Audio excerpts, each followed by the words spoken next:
Magandang araw po sa inyo. Ako po si Dr. Benigno Manlapas, isang doktor na ang focus ay ang pag-aalaga sa ating mga nakatatanda. Alam niyo po ba na pagsapit ng edad na 65, mahigit 60% ng mga senior citizen ay gumigising ng hindi bababa sa 2 beses bawat gabi para lamang umihi? Mukha po itong simple at hindi nakakapinsala. Ngunit ang paulit-ulit na pagbangon na iyan ay unti-unting nakakasira sa inyong kalusugan. Ang kakulangan sa tulog ay nagpapataas ng panganib ng pagiging makakalimutin, pagkadulas, at maging ng mga problema sa puso. Ang mas malala pa, marami sa ating mga nakatatanda ang naniniwala na ito ay normal na bahagi lamang ng pagtanda o na ang pagkain ng masustansya bago matulog ay makakatulong. Ngunit may isang karaniwang gawi bago matulog na maaaring siyang dahilan kung bakit nagiging sobrang aktibo ang inyong pantog. Ngayon, ipapakita ko sa inyo kung paanong ang isang simpleng saging, opo, isang saging, ay maaaring maging isang himalang lunas kapag kinain sa tamang paraan. Maaari itong makatulong sa inyo na makatulog ng mahimbing buong gabi nang walang nakakapagod na pagpunta sa banyo. Isipin nyo na lang po ang paggising na sariwa ang pakiramdam. Matatag ang mga binti at malinaw ang pag-iisip sa halip na pilit na bumabangon ng paulit-ulit. Bago po tayo magsimula, nais ko po sanang marinig ang inyong kwento. Pakisabi naman po sa comment section kung taga saan kayo nanonood at anong oras na diyan sa inyo ngayon. At kung nagustuhan niyo po ang video na ito, pindutin niyo po ang subscribe button. Kung hindi naman, sapat na po ang pagpindot sa like. Malaking tulong na rin po iyon sa amin. Ngayon, simulan na po nating tuklasin ang nakakagulat na sikreto tungkol sa saging at sa inyong panggabing paghihi. Bakit madalas nahihirapan ang mga nakatatanda sa panggabing pag-ihi?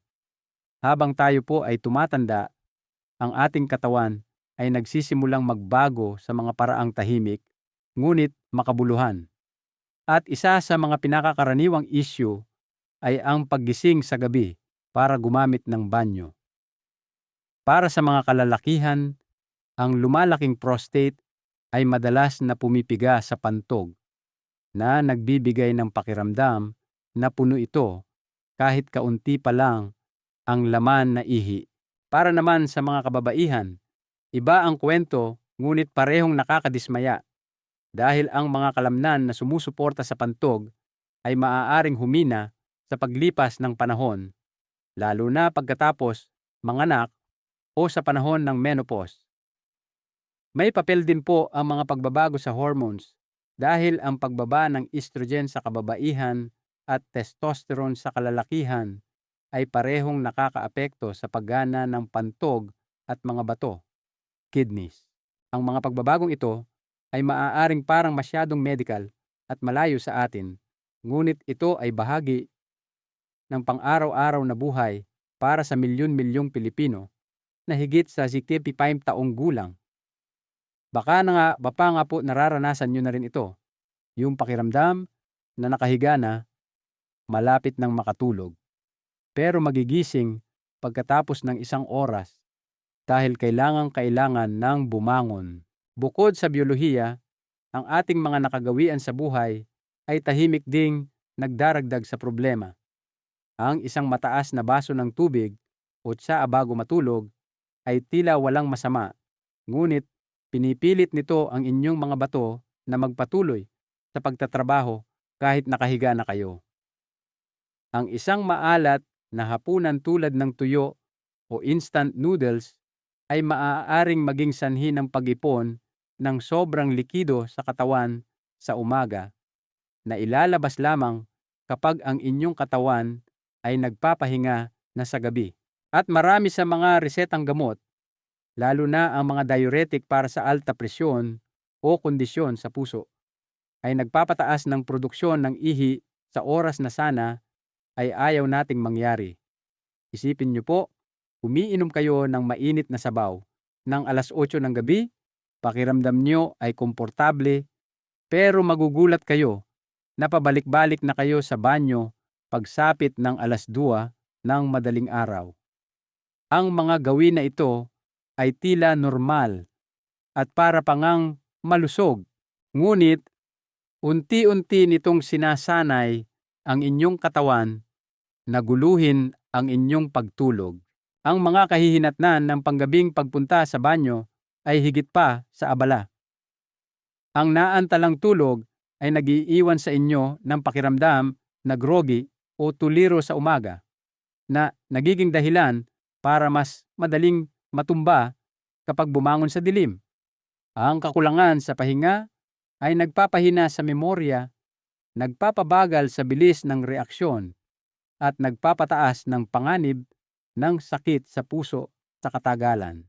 Maraming senior ang nagsasabi na pagkatapos ng pangatlong pagpunta sa banyo, nakahiga na lang sila at nakatitig sa kisame, nagtataka kung bakit pagod na pagod sila, pero hindi na makabalik sa tulog. Hindi lang po ito tungkol sa inyong pantog. Ito ay tungkol sa inyong kalayaan, sa inyong kalooban, at sa inyong kumpiyansa sa pang-araw-araw na buhay. Ang magandang balita po ay sa pagkilala sa mga ganitong pattern, nagkakaroon kayo ng kapangyarihan na baguhin ang mga ito. Sa pamamagitan ng pag-aayos ng mga gawi sa sagabi, pakikipag-usap sa inyong doktor tungkol sa tamang oras ng pag-inom ng gamot, at pag-unawa kung paano nagbabago ang inyong katawan habang tumatanda, maaari ninyong mabawi ang kontrol. Karapatan niyo po ang mahimbing na pahinga at mga umaga na puno ng kalinawan, at sa mga tamang hakbang, ang hinaharap na iyon ay abot kamay pa rin. Bakit himala ang saging para sa mas magandang tulog at mas kaunting paghihi sa gabi? Ang saging ay maaaring mukhang isang ordinaryong prutas lamang na nakapatong sa inyong kusina, ngunit sa loob ng bawat kagat nito ay may isang makapangyarihang halo ng mga sustansya na maaaring magbago sa pakiramdam ng inyong katawan sa gabi. Ang prutas na ito ay mayaman sa potassium, magnesium, at vitamin B6. Tatlong mahahalagang sustansya na nagtutulungan upang suportahan ang lakas ng kalamnan, pakalmahin ang nervous system, at tulungan ang utak na gumawa ng natural na mga sleep hormone. Para sa mga nakatatanda, ang mga sustansyang ito ay hindi lamang maganda kung mayroon. Sila ay kritikal dahil ang mga tumatandang katawan ay madalas na nahihirapan sa mga kalamnan na hindi mapakali, marupok na mga pattern ng pagtulog, at mas madalas na pagpunta sa banyo na sumisira sa gabi. Isipin niyo po ang saging hindi lang bilang isang merienda. Ito ay isang natural na toolbox na nag-aalok ng mga simpleng solusyon na madalas ay hindi napapansin ng modernong medisina. Ang pagkain ng isa sa tamang oras ay maaaring makatulong sa inyo na magpahinga ng mas malalim, manatiling balanse, at iwasan ang nakakadismayang paulit-ulit na paggising sa gabi. Magsimula po tayo sa potassium, isang mineral na tahimik na nagpoprotekta sa inyong kalusugan sa maraming paraan. Tinutulungan ng potassium ang inyong katawan na balansehin ang mga likido, pinapanatili ang tamang dami ng tubig sa loob at labas ng inyong mga selula. Kapag masyadong mababa ang antas nito, nakakaramdam ng pressure ang inyong pantog, maaaring pulikatin ang inyong mga binti, at mas nahihirapan ang inyong puso. Para sa mga senior, lalo na sa mga higit sa 65, ang kawalan ng balanse sa likido ay madalas nangangahulugan ng madalas na pagnanais na umihi sa gabi, kahit na hindi pa naman ganap na puno ang pantog. Ang isang saging ay nag-aalok ng halos 400 mg ng potassium, sapat na upang dahan-dahang maibalik ang balanse nang hindi binibigla ang inyong sistema. Ang magnesium ang pangalawang pangunahing sangkap sa saging. At para sa mga nakatatanda, ito ay parang natural na pampakalma ng kalikasan. Tinutulungan ng magnesium ang inyong mga kalamnan na mag-relax at pinipigilan ang mga ugat na magpadala ng masyadong mabilis na signal na parehong nakakabawas sa hindi kinakailangang pag-urong ng pantog. Kung naranasan nyo na pong manginig ang inyong mga binti sa gabi o biglang pumintig ang inyong pantog kahit hindi naman ito puno, naranasan nyo na po ang maaaring idulot ng mababang magnesium. Ang isang katamtamang laking saging ay naglalaman ng mga trumbong imimirman ng magnesium. At bagaman mukhang hindi ito gaanong karami, malaki na ang maitutulong nito kapag isinama sa ibang mga pagkaing mayaman sa magnesium tulad ng madahong gulay o mani. Para sa isang taong nasa edad 70 na laging gising at nakatitig sa kisame pagkatapos ng pangatlong pagpunta sa banyo, ang mineral na ito ay maaaring magbigay ng banayad na epektong pampakalma na tumutulong sa mga kalamnan at isipan na huminahon. Ang pangatlong nakatagong yaman sa saging ay ang vitamin B6 na may nakakagulat na papel sa kung paano gumagawa ang inyong katawan ng mga natural na sleep hormone. Ang B6 ay kailangan upang gawing serotonin ang amino acid na tryptophan, ang feel-good chemical na nagsisilbi ring pampakalmang signal sa inyong utak. Mula doon, ang serotonin ay ginagawang melatonin, ang hormone na nagsasabi sa inyong katawan na oras na para matulog. Kung walang sapat na B6, maaaring hindi makagawa ang inyong utak ng tuloy-tuloy na daloy ng melatonin na kailangan para makatulog at manatiling tulog. Ito ang dahilan kung bakit ang ilang mga senior kahit pagod na ay nakahiga lang at hindi makatulog ng mahimbing. Kapag pinagsama-sama niyo po ang potassium, magnesium at vitamin B6, mauunawaan niyo kung bakit ang saging ay madalas tawaging isang himala para sa pagtulog. Bawat sustansya ay may iba't ibang papel, ngunit sama-sama nilang tinutugunan ang mismong mga hamon na kinakaharap ng mga senyor. Sobrang aktibong pantog, hindi mapakaling mga kalamnan, at kahirapan sa paggawa ng natural na mga sleep hormone. Kung paano ang maling pagkain ng saging ay maaaring tahimik na makasama sa iyong kalusugan, ang saging ay maaaring maging isang mabuting kaibigan sa inyong katawan. Gayunpaman, tulad ng maraming mabubuting bagay sa buhay, dapat itong kainin ng may moderasyon. Para sa mga nakatatanda, ang pagkain ng masyadong maraming saging sa buong araw ay maaaring tahimik na magpataas ng blood sugar sa antas na hindi naligtas. Ang bawat saging ay naglalaman ng natural na asukal, at bagaman mas malusog ang mga asukal na ito kaysa sa mga refined sweets, pareho pa rin ang epekto nito sa inyong katawan. Kung kayo po ay may diabetes o pre-diabetes, ang mga sobrang saging na iyon ay maaaring magdulot ng biglaang pagtaas at pagbaba ng inyong blood glucose. Ang susi po ay balanse.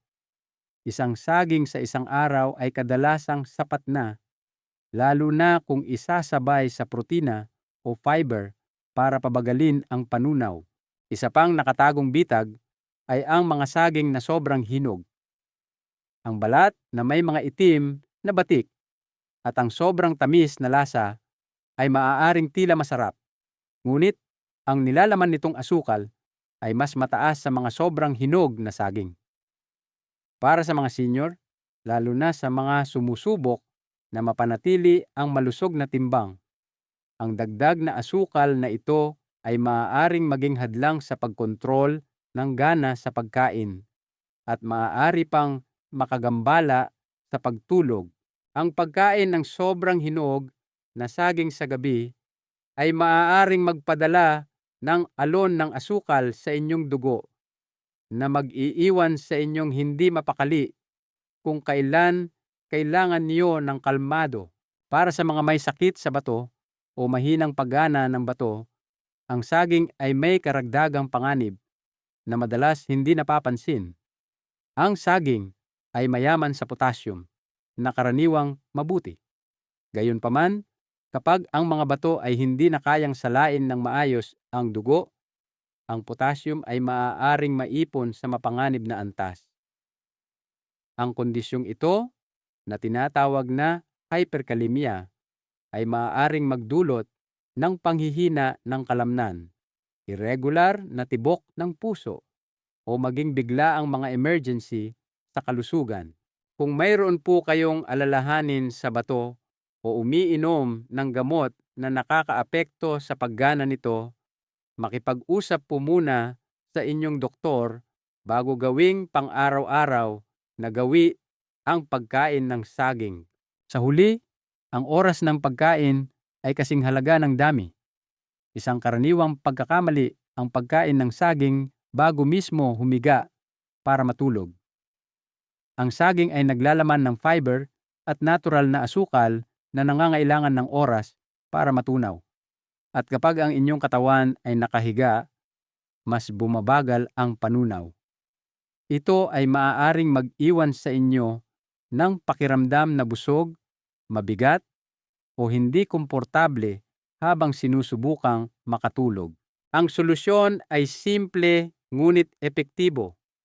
Kainin ang inyong saging hindi bababa sa 1 oras bago matulog para bigyan ang inyong katawan ng oras na iproseso ito ng maayos.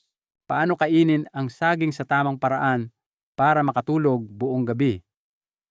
Pagdating sa saging at mas mahimbing na tulog, ang tamang oras ang pinakamahalaga. Ang pagkain ng saging pagkatapos mismo ng hapunan, mga 1 hanggang 2 oras bago matulog, ay nagbibigay sa inyong katawan ng perpektong pagkakataon na sipsipin ang mga sustansya nito.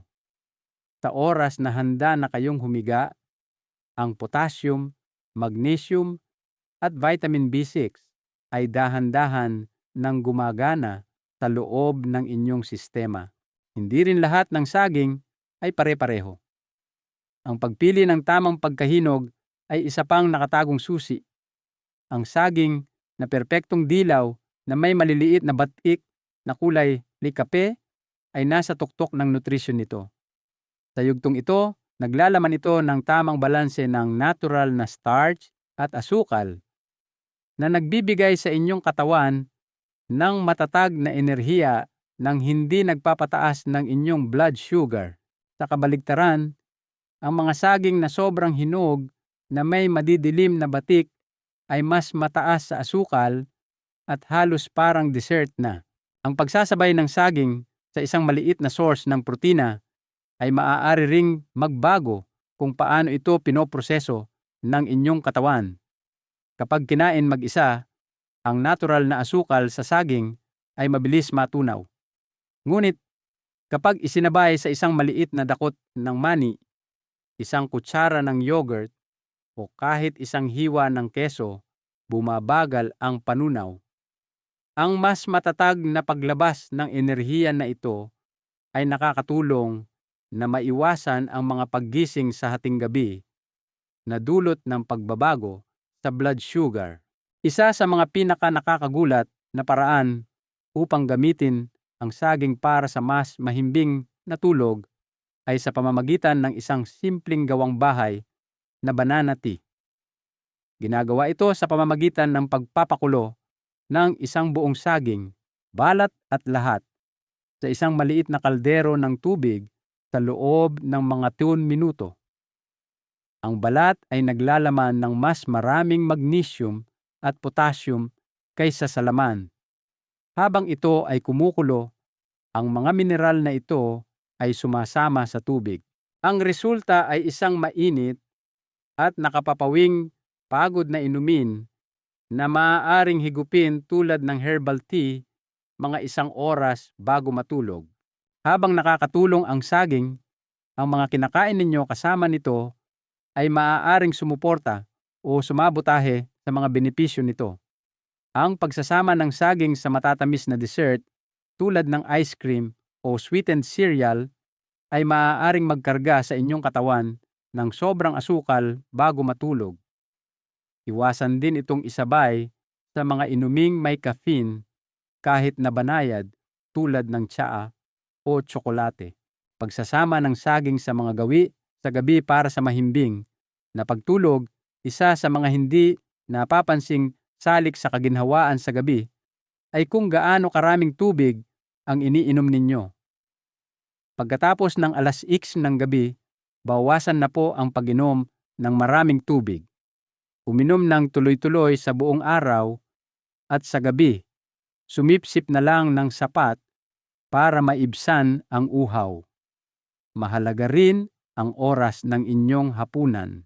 Kumain ng mas maaga, ideal na hindi bababa sa 3 oras bago kayo matulog para bigyan ang inyong katawan ng oras na tunawin ang pagkain.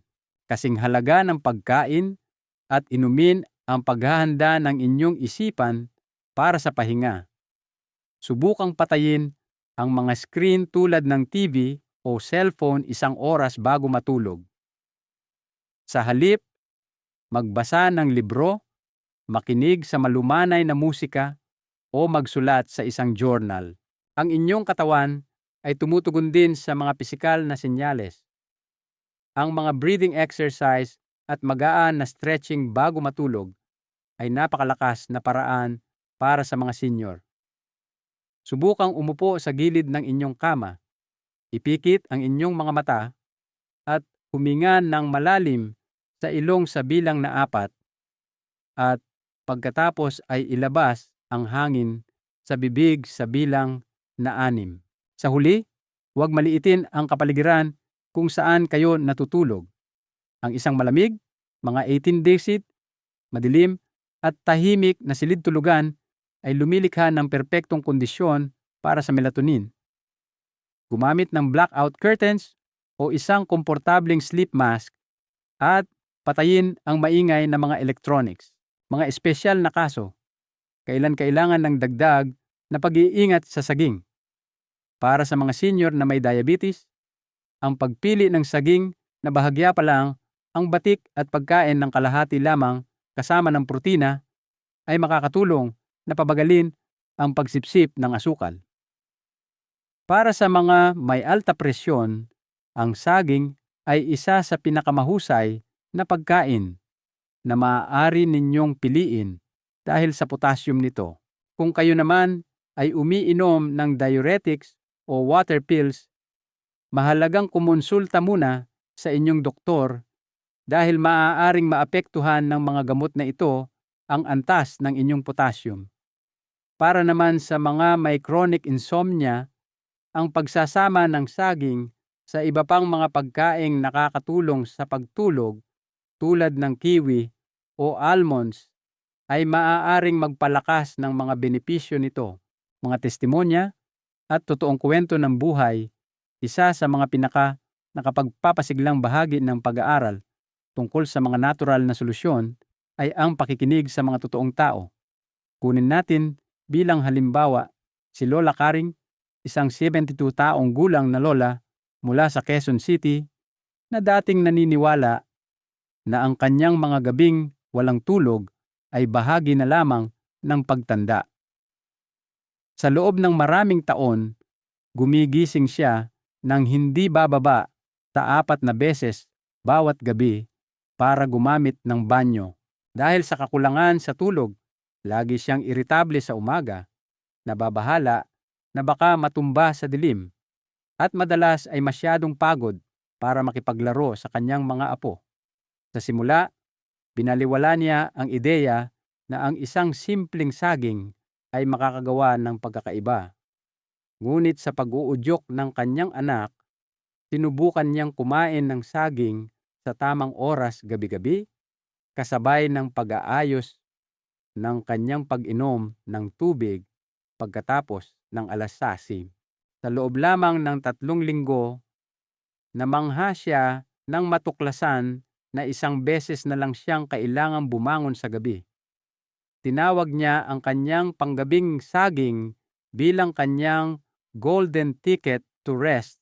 Ang isa pang kwento ay mula kay Mang Jose, isang 68 taong gulang na retiradong trooper mula sa Cebu na halos isang dekada nang nahihirapan sa lumalaking prostate.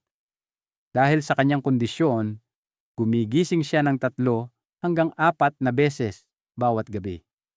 Iminungkahi ng isang kapitbahay ang isang bagay na hindi pangkaraniwan, banana tea. Sa simula, tinawanan niya ito. Ngunit nang mabasa niya ang tungkol sa magnesium at potassium na dulot nito, sinubukan niya.